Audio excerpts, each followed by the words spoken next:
Hello et bienvenue sur la chaîne de Marquer le Futur. Je suis Pascal Stéphanie, ça me fait extrêmement plaisir de te voir ici.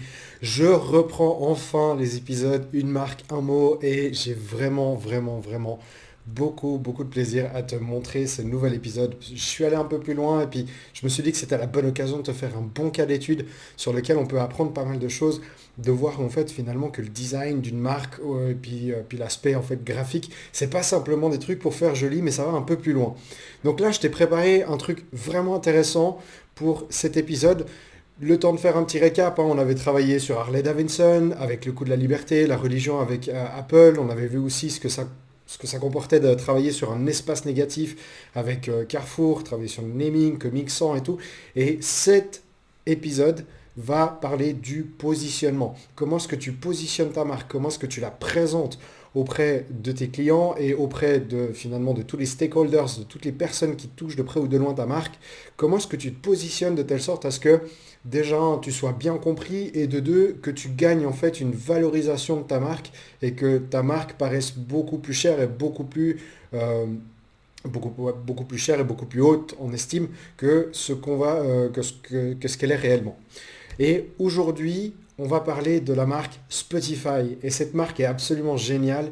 Il y a une histoire vraiment intéressante qui s'est déroulée en 2015-2016 au moment où ils faisaient le rebranding. Parce que ce qu'il faut savoir, c'est que Spotify avait l'ambition, et l'a toujours, finalement, de connecter puis de t'apporter tous les artistes qu'ils ont à disposition du plus proche de toi et que tu puisses les écouter tout le temps. Mais son propriétaire de Spotify avait l'habitude de dire aux stakeholders, on est une compagnie tech, on est une start-up dans la tech qui travaille dans le marché de la musique. Et ce positionnement, en fait, le positionnait vraiment comme start-up tech, non pas comme une entreprise de la musique.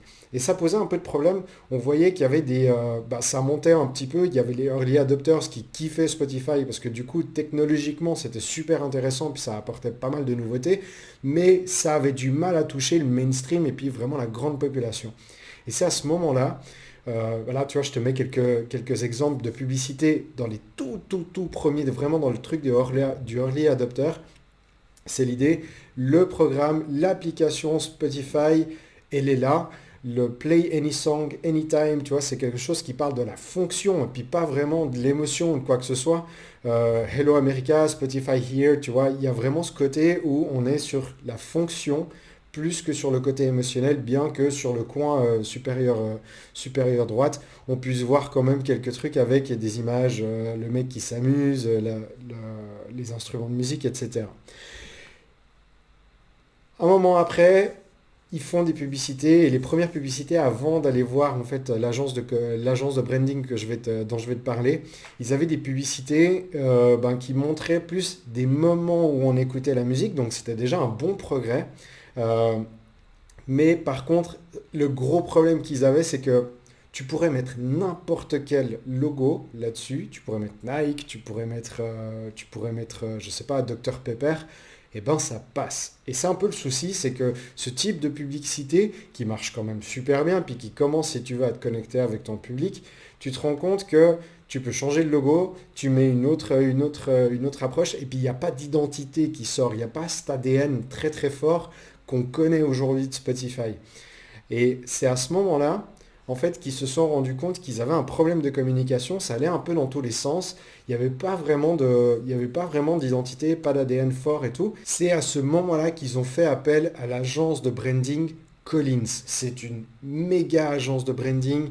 Ils savent un petit peu de quoi ils parlent, tu vois, ils ont travaillé avec des entreprises comme Target, Dropbox, DeFi, Airbnb, Ford, Facebook, Spotify bien entendu, mais tu as encore Mailchimp, Twitch, Coca-Cola.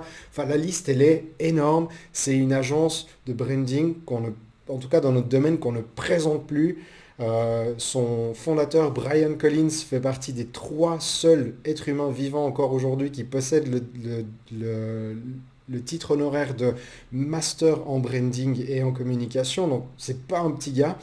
Et là où je voulais t'amener, c'est surtout sur ce processus qu'a Collins qui est vraiment particulier puis qui fait toute la différence. Ça, c'est la salle de réunion de l'agence de branding Collins. Et ils appellent ça la Collins Library. Dans cette librairie et dans cette salle de réunion, ils ont plus de 6500 livres qui traitent d'histoire de l'art, de culture, de philosophie, de designer, de photographe, d'architecte. Et quand ils font une nouvelle marque, généralement, ils se retrouvent entre 4, 5 et des fois même 12 personnes où il y a le brief qui est donné et tout le monde, en fait, va choper des livres pour s'inspirer de ce qui se fait du passé. Parce que, en gros, quand on fait un branding, on n'est pas obligé, tu vois, de réinventer la roue. En réalité, c'est que du remix et c'est que des influences de gauche et de droite qu'on remet un peu partout.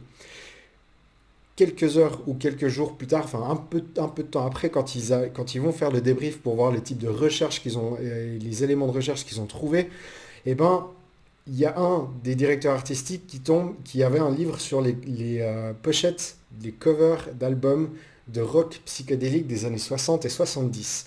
Et à ce moment-là, Brian Collins s'exclame et puis dit, c'est à ça que la musique doit ressembler. En anglais, il dit, This is what music should look like.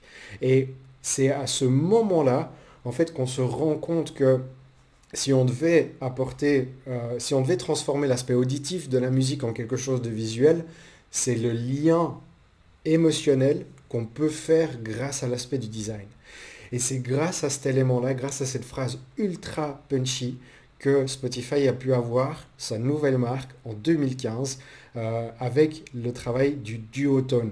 Ce style graphique aujourd'hui qu'on connaît super bien, qu'on utilise beaucoup, le duotone en fait c'est très très simple. Tu prends le blanc, tu lui donnes une couleur, le rose ici. Et tu prends le noir, tu lui donnes une autre couleur. En l'occurrence ici, toutes les images noires sont en fait en réalité du violet foncé. Et ce dégradé-là donne cet aspect duotone qu'on connaît extrêmement bien chez Spotify. Ici, tu vois sur l'écran une charte graphique minimisée de comment Spotify peut se présenter. Et tu vois que dans les dégradés, notamment ici, il y a plus d'une vingtaine, trentaine de couleurs qui peuvent être utilisées par toutes les équipes de Spotify. Tu vois la police qui est utilisée, tu vois aussi les formes qu'ils ont le droit d'utiliser, puis en bas on peut voir notamment les codes couleurs, ce genre de choses avec des éléments un peu plus techniques. Et quand tu te retrouves avec une marque comme ça, tu te dis, putain, c'est génial parce qu'on peut faire vraiment plein de choses. Maintenant, le grand problème qu'a Spotify, c'est que ils avaient plein de bureaux partout, avec plein de gens dans des pays différents. Comment est-ce qu'ils ont fait pour s'assurer que tous les bureaux et puis toutes les maisons de production, tous les endroits où on produisait en fait les affiches Spotify pouvaient réaliser les choses de la même manière, avec la même consistance. Et c'est à ce moment-là qu'un des développeurs de chez Collins a développé une application qui s'appelle le Colorizer. Et le Colorizer, tu le vois sur la vidéo, c'est une application où tu peux mettre l'image de ton artiste, tu peux choisir la couleur primaire, la couleur secondaire selon la charte graphique, et boum, le duotone il est fait, et puis ça permet à tout le monde d'avoir la même consistance dans les images, d'avoir la même approche et le même style, peu importe qui tu es dans la boîte. Il a suffi d'une simple vidéo pour expliquer comment on utilisait ce programme et le résultat qu'on voulait avoir. Et du coup, ça permettait à tout le monde de pouvoir travailler avec la même consistance et ça permettait à Spotify d'avoir toujours le même look et la même attitude face à ses publicités. Du coup, voilà le positionnement, voilà en quoi ça sert. Dans le cas de Spotify, on est passé d'une entreprise qui travaillait dans la tech et qui était une start-up de la tech à une entreprise qui définissait ce à quoi la musique devait ressembler. Et tu vois que le gap, il est énorme. Donc quand tu travailles avec ta marque, assure-toi quand même d'oublier un peu l'aspect de fonction. Qu'est-ce que tu fais? On s'en fout en réalité. C'est pourquoi est-ce que tu le fais? Quelle est la raison, quel est le motif qui te pousse à faire ce que tu fais? Et au moment où tu es capable d'exprimer extrêmement clairement le pourquoi de ta mission, eh ben les gens vont commencer à connecter avec toi. Quand tu commences à travailler sur la fonction, tu deviens tellement technique, tu restes en fait finalement sur ton aspect de commodité. Tu es juste une commodité. Voilà ce que je fais. Je suis un marteau, je tape sur des clous. Mais en réalité, si tu es un marteau et puis que le marteau t'aide à monter les maisons de tes rêves, tout de suite, le marteau a beaucoup plus de valeur. Et c'est là-dessus en fait qu'il faut travailler quand tu travailles avec ta marque et ton positionnement. Si tu veux vraiment avancer dans ta marque, si tu veux faire monter ta marque au plus haut niveau, je t'en prie, parle avec un expert. Moi, c'est avec plaisir que j'ouvre un peu mon calendrier pour discuter avec toi, échanger avec toi, te donner quelques conseils, des idées. Ça me fait extrêmement plaisir. C'est un domaine que j'adore. Le lien, il est dans la description ou peut-être dans le statut au-dessus si tu vois cette vidéo sur Facebook. En attendant, je te souhaite une excellente, excellente journée. Je me réjouis de te revoir très, très bientôt pour d'autres cas d'études. Parce que là, du coup, je suis enfin dans un bon setup, un endroit qui me plaît bien pour faire les vidéos et j'ai hâte vraiment de pouvoir continuer à faire ces vidéos et de partager plein de choses que je connais sur le branding de telle sorte à ce que tu puisses augmenter ta valeur perçue, générer plus d'amour de tes clients et avoir plus de cash à la fin du mois et à la fin de l'année. Voilà, mon nom est Pascal Stéphanie, je te dis à très vite et n'oublie pas de marquer le futur. Ciao!